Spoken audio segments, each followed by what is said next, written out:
Eu queria submeter à sua avaliação como analista político 3 deles. Quando a gente olha as disputas em torno da regulamentação da reforma tributária, a gente percebe esse mesmo jogo, quem tem direitos adquiridos não renuncia a eles de forma alguma, e a gente não sente uma instância política capaz de dizer, gente, o que interessa é o conjunto. Alguns aqui vão perder, mas o conjunto vai ganhar. Quando a gente vê a questão da desoneração, é o que a Thaís acabou de mencionar. Ela diz, alguns saem bem, mas em compensação o resto paga por aqueles que saem bem. Quando a gente olha a renegociação da dívida dos estados, novamente a gente vê, como na descrição do Caio, alguns setores se dão melhores do que os outros. Alguns estados, né? Obrigado, Thaís. Alguns estados, obrigado. O que está acontecendo, Thomas? De novo, a gente tem uma situação que ela é complexa. Como você falou bem no início, William, o fato é a gente tem um Supremo Tribunal Federal que ele assumiu uma postura até de legislar em relação a alguns temas por pura provocação e não simplesmente a questões constitucionais.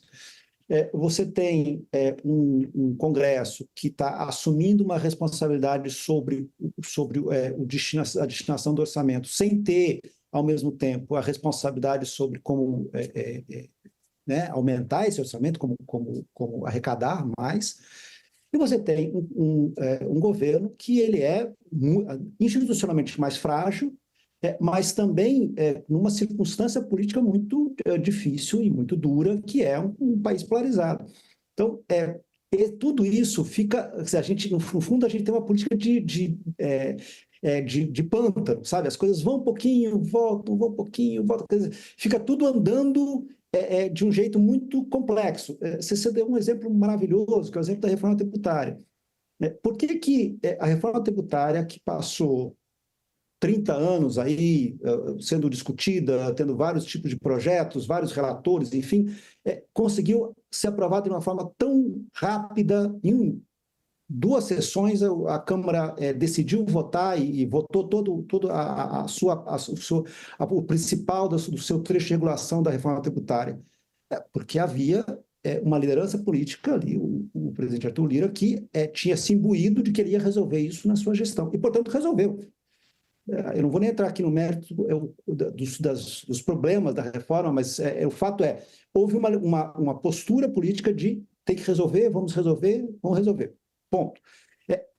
Só que nessas questões tributárias, vamos dizer assim, de sobre o orçamento do governo, não tem essa liderança.